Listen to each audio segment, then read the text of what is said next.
Assalamualaikum warahmatullahi wabarakatuh. Bismillahirrahmanirrahim. Alhamdulillahi rabbil alamin. Wassalatu wassalamu ala ashrafil anbiya'i wal mursalin, nabiyyina Muhammadin wa ala alihi wa sahbihi ajma'in. Rabbi shrah li sadri wa yassir li amri wahlul 'uqdatan min lisani yafqahu qawli, amma ba'du. Alhamdulillah, puji dan syukur bagi Allah Subhanahu wa taala, Tuhan sekalian alam.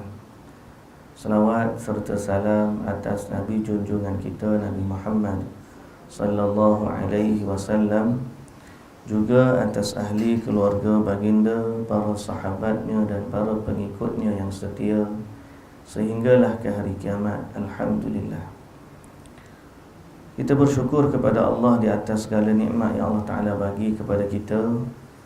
Dan kita juga bersyukur kepada Allah di atas ujian yang Allah Ta'ala bagi kepada kita. Kerana Nabi SAW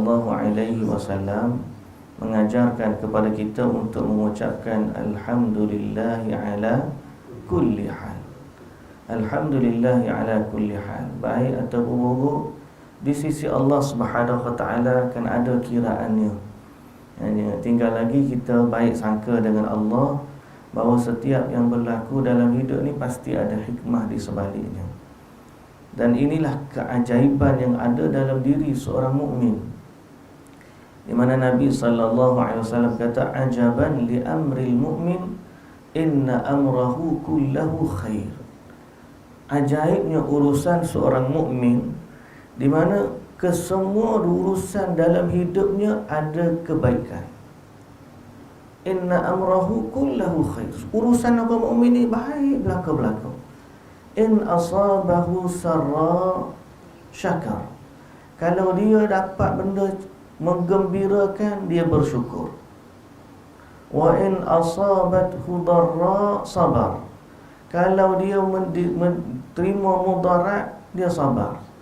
Fakana khairallah, dan jadilah dia kebaikan untuk dia. Kerana itu Alhamdulillah, Alhamdulillah, Alhamdulillah. Syukur kepada Allah Azza wa Jalla yang telah memberikan kepada kita hidayah, keimanan.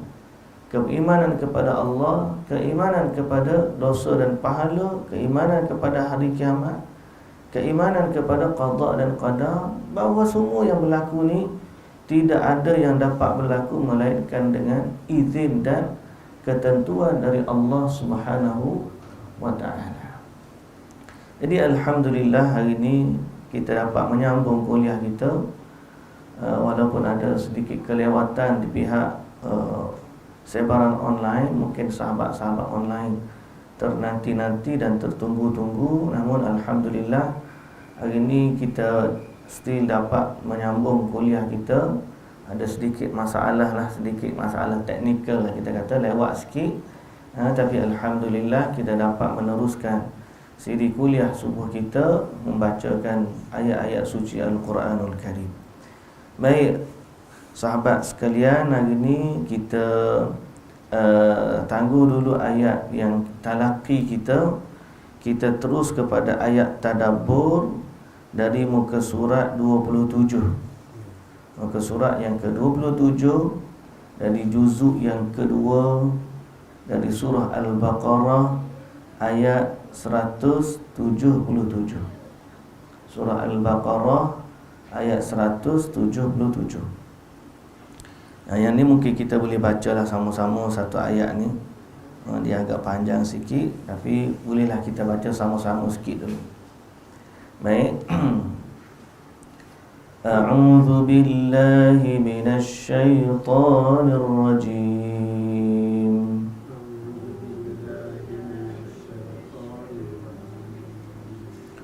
Bismillahirrahmanirrahim.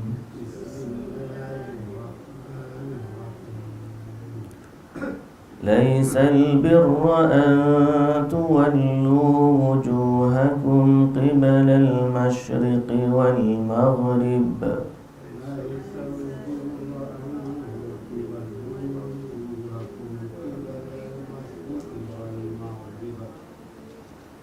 ولكن albirra man amana billahi wal yawmil akhir wal malaikati wal kitab.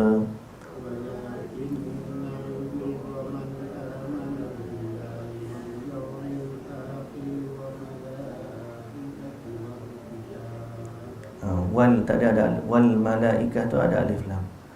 Wal malaikati wal kitabi wan nabiyyin wa atal mala ala hubbi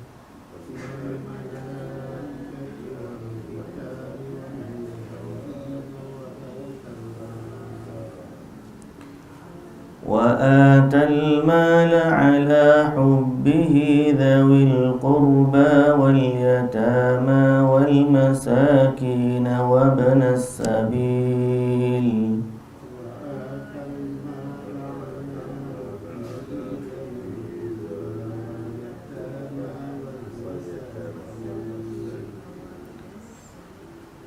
وابن السبيل والسائلين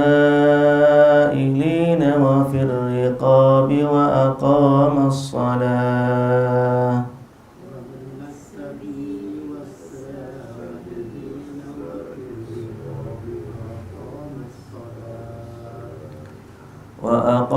الصلاة وآتى الزكاة والموفون بعهدهم إذا عاهدوا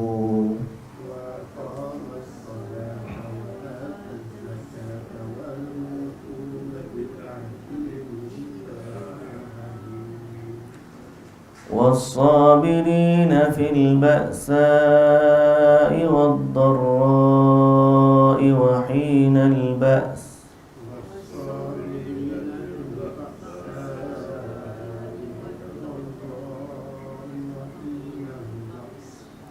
أولئك الذين صدقوا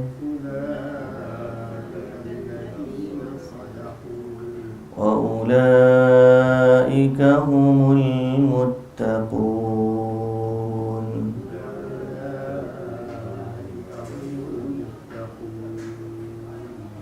Baik. Allahu Akbar, Allahu Akbar, Allahu Akbar. La ilaha illallah, Allahu Akbar, Allahu Akbar, walillahil hamd.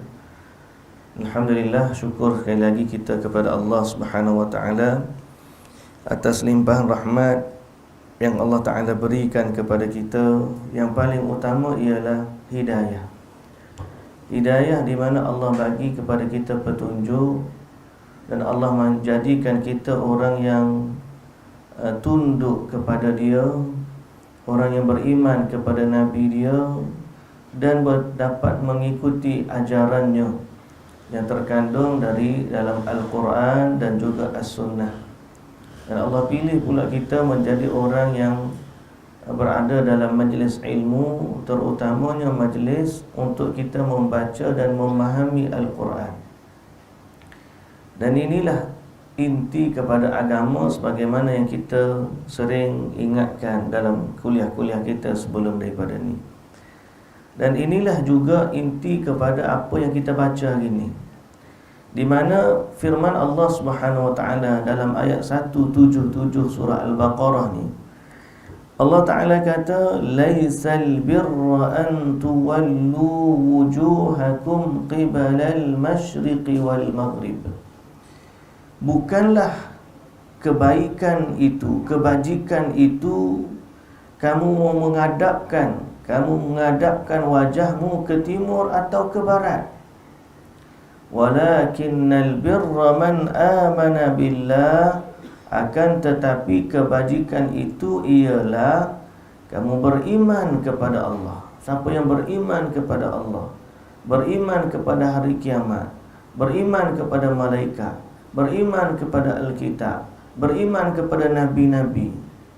Kemudian kebaikan itu ialah dia memberikan hartanya kepada orang yang dicintainya, memberikan harta yang dicintainya kepada kaum kerabatnya, anak yatim, orang miskin, ibnus sabil, dan bagi orang yang meminta dalam membebaskan hamba, kemudian dia mendirikan salat, menunaikan zakat, menepati janji apabila dia berjanji, dan kemudian dia sabar fil ba'sa'i wad dharra, dalam kesempitan, penderitaan dan dalam peperangan. Ulaika alladzina sadaqu wa ulaika humul muttaqun.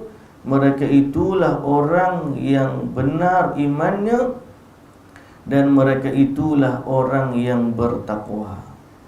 Jadi Al-Kisah dalam ayat yang kita baca ini, Allah Subhanahu wa ta'ala menyatakan kepada orang yang beriman, setelah daripada dia tukar kiblat, dan ada orang duk cerita-cerita tentang penukaran kiblat, lalu Allah Ta'ala kata apa? Kebaikan ini bukan masalah awak pergi ngadap alik kanan ke alik kiri, alik timur ke atas barat. Tempat ni bukan isu bagi Allah. Macam kena pula dengan kita gini. Dah. Laisal birra, tak kira lah duduk mana pun, nak menghadap Baitul Maqdis ke, nak menghadap Masjidil Haram ke, nak duduk belah timur ke, nak duduk belah barat, itu bukan keutamaannya dalam agama kita. Laisal birra an tuwallu wujuhakum qibala al-masyriqi wal maghrib, walakinnal birra, tetapi kebaikan yang utama ni apa dia? Man amana billah, keimanan kepada Allah. Kalau kita menghadap belah timur, menghadap Allah. Bila Allah Ta'ala suruh menghadap belah barat, kita menghadap belah barat. Bukan sebab timur atau barat, kerana Allah yang perintahkan kita. Di soal kehidupan kita ni, ini yang paling utama. Ada orang dulu sibuk, aku ni susah lah, aku ni macam-macam lah, kena pindah situ, kena pindah sini. Kita kata tak ada masalah. Selama Allah Ta'ala bagi hidayat kepada kita, selama Allah Ta'ala pilih kita jadi orang beriman kepada Allah, beriman kepada hari akhirat, beriman kepada malaikat, beriman kepada Nabi, beriman kepada kita, alhamdulillah. Inilah keutamaan dalam hidup. Jadi disebut dalam tafsir ini, syaqqa dzalika ala nufusi ta'ifatin min ahli alkitab wa ba'dil muslimin. Bila Allah suruh tukar arah kiblat, sebahagian daripada orang Islam dan sebahagian daripada ahli kitab rasa berat dan beban. Dia rasa berat dan beban. Kenapa lah nak kena pindah kiblat dan sebagainya? Ada sebahagiannya cenderung kepada Baitul Maqdis, sebab itu adalah mungkin dia dulu ahli kitab yang beriman, jadi dia nak kepada kiblat dia yang lama. Ada orang yang beriman kepada Allah di Mekah, dan dia tahu Kaabah itu rumah Allah yang disucikan dan diberkati. Lalu timur kiri ke kanan ke, kiblat ke arah mana? Syaqqa dzalika ala nufusi ta'ifatin min ahli kitab. Maka adalah orang-orang daripada ahli kitab dan sebahagian daripada orang Islam rasa berat untuk berubah kiblat. Lalu Allah Ta'ala katakan, fa'anzalallahu ta'ala bayana hikmatihi fi dhalika. Allah Ta'ala turunkan ayat untuk menyatakan hikmah di sebalik apa yang berlaku. Wa huwa annal murada, bahawa yang sebenar-benarnya dikehendaki ialah innama huwa ta'atullahi azza wa jalla wa imtithali awamirih. Yang paling Allah Ta'ala nak ialah kita mentaati dia, kita beriman kepada dia dan melaksanakan apa yang dia perintahkan. Itu je keutamaan pada hidup kita ni. Sebab apa nak heran apa? Kat dunia ni sementara je. Dah. Senang ke kita, susah ke kita, sementara je di dunia ni. Yang paling utama ialah hari akhirat. Itu yang paling kita nak. Jadi nak sampai kepada hari akhirat itu, ya, ittiba'u ma syara'. Keutamaan kita ialah pada syariat. Batu kita ni, orang nak pergi akhirat. Kalau binatang ni, kita nak kawal binatang nak masuk kandang. kita kawal dengan cambuk dan rotan. Cambuk lah kita kata, cemeti. Sekandang lembu tu nak suruh dia kejar, bawa batang kayu satu, alah, pergi. Kalau dia tak dengar, pukul dengan kayu. Itu level binatang. Tapi level manusia ni ialah yang memandu mereka adalah akal dan syariat. Nak masuk syurga ni, nak suruh manusia pergi ke syurga, agama datang dengan syariat dan akal. Kalau nak masuk kandang binatang dengan kayu dan tongkat, manusia nak masuk syurga dengan akal dan syariat. So kita nak buat macam ni, tak boleh ni. Pasal apa? Tak ada tongkat di situ. Syariat yang ada. Syariat membataskan kita pada apa yang halal yang Allah Ta'ala suruh, dan syariat juga yang mengkhabarkan kepada kita apa benda yang tak boleh dan bakal menjatuhkan seseorang itu ke dalam lembah api neraka. Sebab tu keutamaan dalam hidup ni, kalau nak masuk syurga, carilah syariat.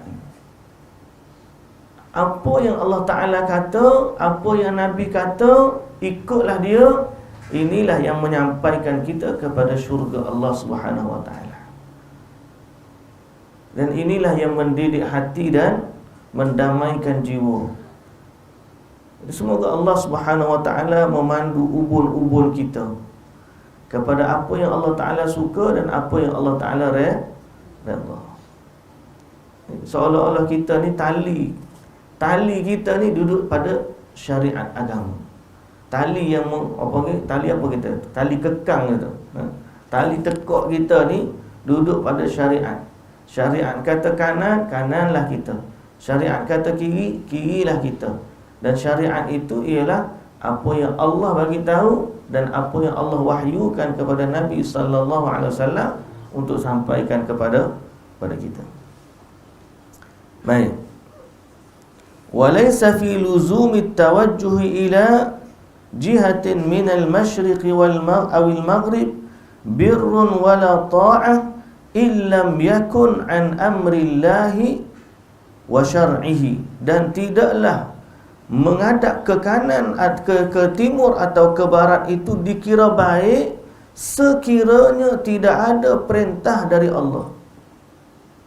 Sebab tu saya katakan belum ni pada kata, kita dalam agama ni kita kena cari tuntutan dia.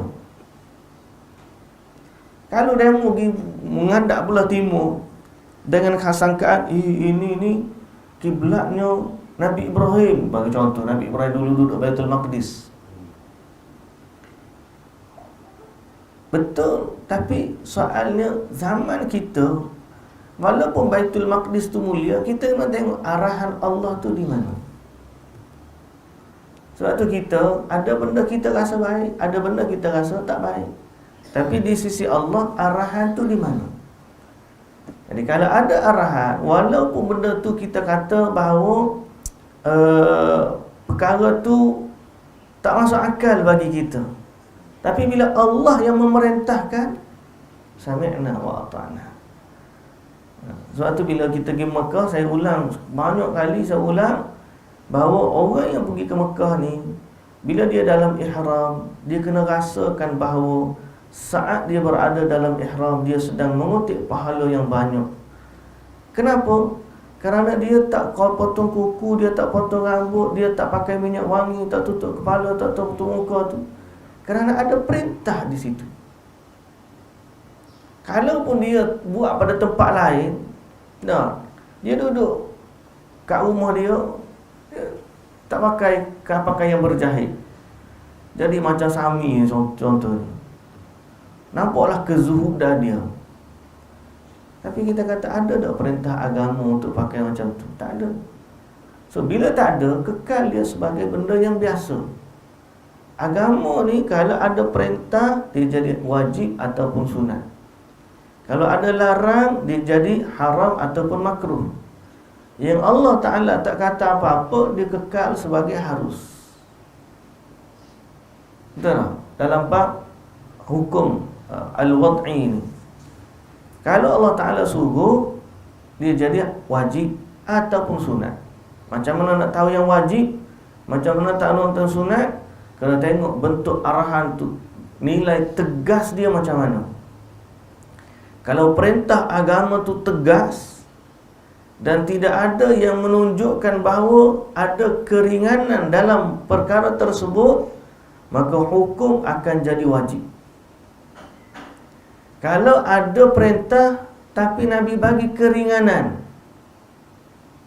maka dia jadi sunat. Sebagai contoh, bila Allah Ta'ala kata wa aqimus salata wa atuz zakah, dirikanlah salat dan tunaikanlah zakat. Clear perintah, jelas, tepat dan difahami. Maka kita kata asal perintah bila Allah Ta'ala kata wajib. Bila Nabi SAW kata, Nabi datang dalam bentuk fadilah contohnya. Siapa yang salat sunat 12 rakaat satu hari satu malam, maka dia mendapat istana dalam syurga. Nampak? Arahan itu diberi dalam bentuk tawaran. Siapa nak istana, salatlah 12 rakaat. Tapi siapa yang tak nak, berpulang pada dia. Nampak? Arahan tu tak berapa tegas, tapi dia memberikan ganjaran. Atau Nabi kata apa? Laula an asyqa ala ummati la amartuhum bisiwak inda kulli salat. Kalaulah tidak memberatkan umatku, nescaya akan aku perintahkan mereka untuk bersiwak setiap kali nak salat. Jadi arahan tu walaupun nampak tegas, Nabi kata kalaulah aku tak, kerana takut memberati umatku. Ini menunjukkan ada keringanan dalam perintah, maka dia jadi sunat. Dia jadi sunat. Itulah kaedah macam mana kita nak tahu benda wajib ataupun sunat. Tapi kedua-duanya ada perintah tak? Ada perintah. Selama ada perintah dari Allah, maka orang yang betul-betul taat kepada Allah, kadang-kadang dia tidak membezakan mana yang wajib, mana yang sunat. Dia akan buat selama ada perintah Allah. Cuma dia tahulah, hak ni kalau tinggal dapat dosa, hak ni kalau tinggal tak dapat dosa. Cuma bila dia tahu ada sahaja perintah Allah, dia akan buat. Kerana terlalu cintanya dia kepada Allah dan terlalu mengharapkan kepada balasan baik dari Allah Subhanahu wa ta'ala. Kemudian larangan, sama juga. Kalau larangan itu bersifat tegas, dia akan jadi haram. Kalau larangan itu bersifat pilihan, ataulah kalaulah fadilah, kelebihan, bersifat tawaran, maka dia dianggap sebagai makruh. Nilai perintah tersebut.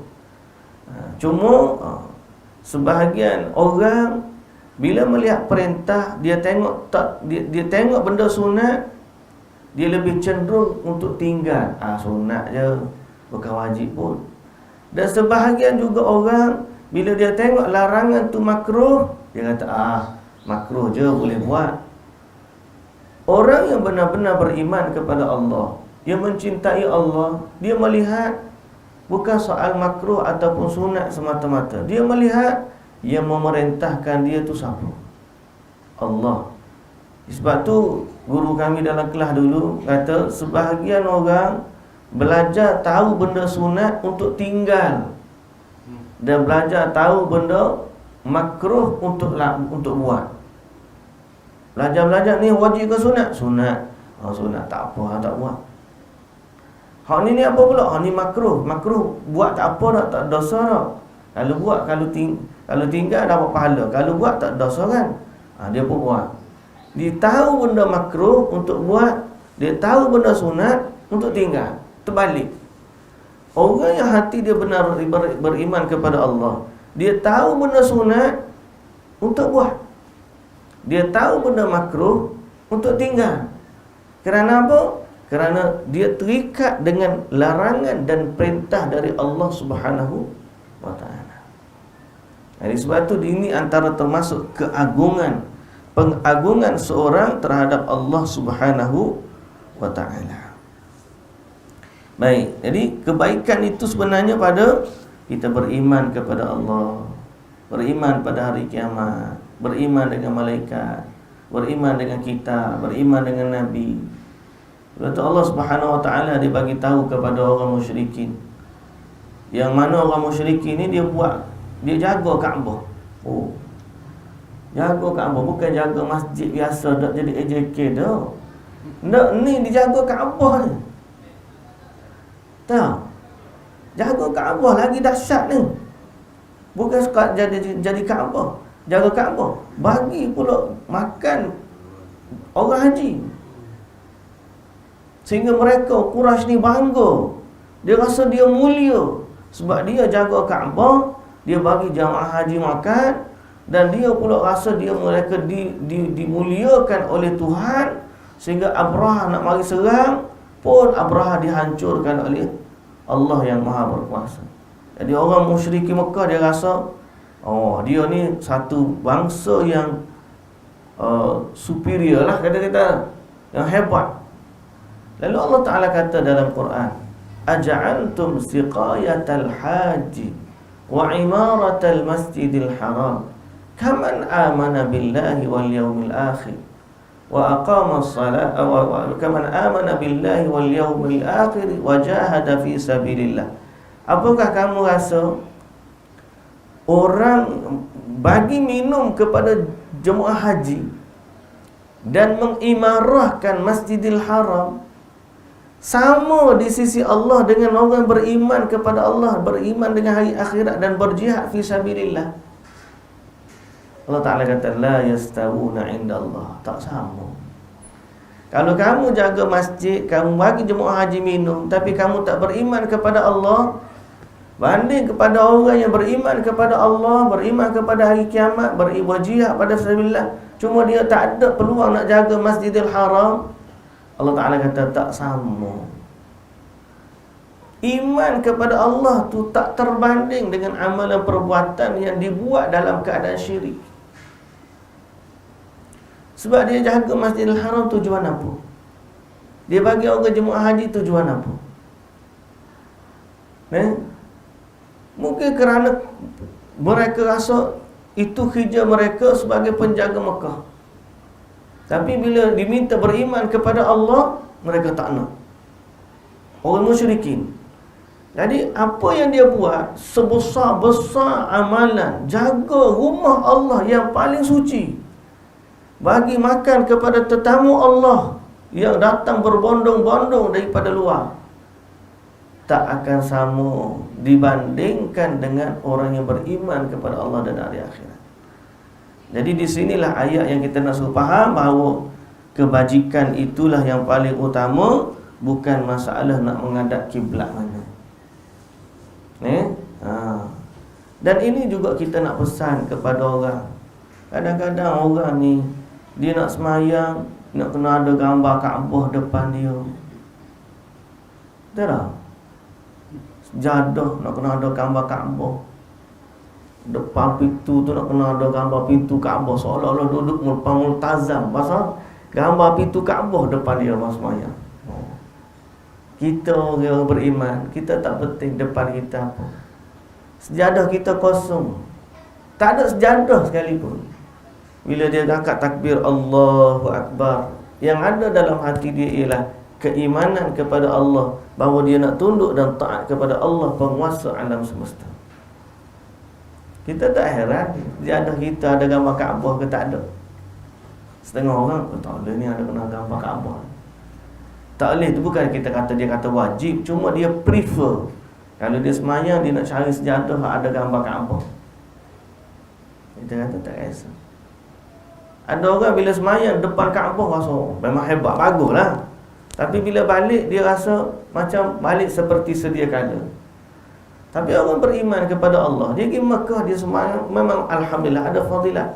Dia balik daripada Mekah, sama ada umrah ataupun haji, keimanan kepada Allah menyebabkan kualiti salat dia di rumah sama dengan kualiti salat dia waktu depan Kaabah. Kerana waktu dia salat, dia tak wakil sebab Kaabah. Dia salat macam tu kerana Tuhannya Kaabah. Jadi sama waktu dia salat depan Kaabah pun macam tu, dia salat di rumah dia pun macam tu, Sebab apa? Kerana dia bukan menyembah Kaabah, sebaliknya dia menyembah Tuhan pemilik alam semesta. Inilah iman. Bila kita buat sesuatu, senantiasa kita fikirkan Allah Subhanahu Wa Taala.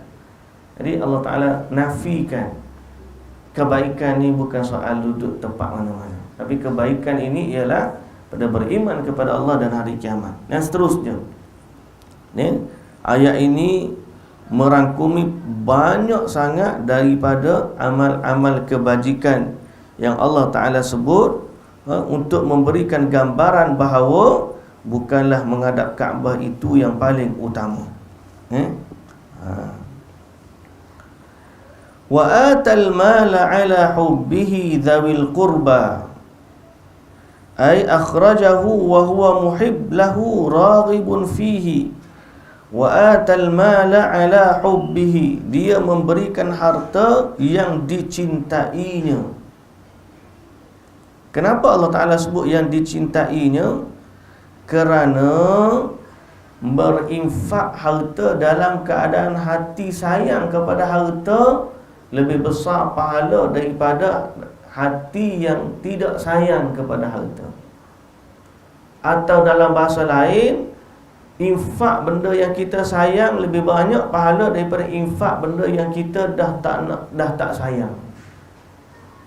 Barang kita beli tengah sayang ni, tiba-tiba orang minta, alamak, aku baru yang beli. Lepas tu orang minta pula barang, siapa dia nak bagi ni, kita nak jam besar, kita pun cari. Infak masa banjir, cari baju-baju atau nak pakai dah pergi. Bawa geletar, bawa tempat pengumpulan baju hak tak nak pakai dah. Infak yang paling sayang ni, harta paling besar ni, hak kita paling sayang. Baju tu baru je beli, tak sempat pakai lagi. Tiba-tiba orang kata ada bantuan nak bagi masa banjir. Kita pun tengok, Allah, aku sayang baju ni, tapi dia memikirkan pahala banyak ni. Hak sayang ni nak kena bagi ni, dia pun sanggup bagi hak dia sayang. Tu buat baju. Kadang-kadang kita beli baju, balik rumah, baru pakai sekali, ayah pun tengok, comel baju. Saya sama anak dengan ayah. Ayah kata, comel lah baju tu.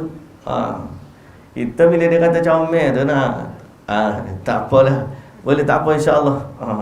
Anaknya kita pun lepas tu buka, kata siap-siap, nantilah kita beli satu macam ni juga. Kita bagi, nak biar pakai dah, kita kata tak tergamuk, ataupun setengah-setengah tu bagi je lah. Kalau payah nak bagi, kita bagi orang kita sayang. Yang kita bagi orang kita tak sayang. Bahkan harta juga macam tu. Bila waktu harta kita sayang? Waktu banyak ke waktu sikit? Waktu lagi sikit, lagi kita sayang harta kita. Banyak tak apa, ada 1,000, tak apa, bagi lah RM100, ada lagi RM900. Tapi tangan duit tinggal 100, sudah, aku bagi kan, habis harta aku. Jadi sebenarnya dari sudut pahala, sedekah orang kaya dengan sedekah orang miskin, kita tak boleh bagi jaminan orang kaya sedekah lagi banyak, dia dapat pahala lagi besar. Boleh jadi orang miskin bagi sikit tu lagi banyak pahala di sisi Allah, sebab nilai sayang pada harta tu lebih pada dia. Sebab itulah pengorbanan dia.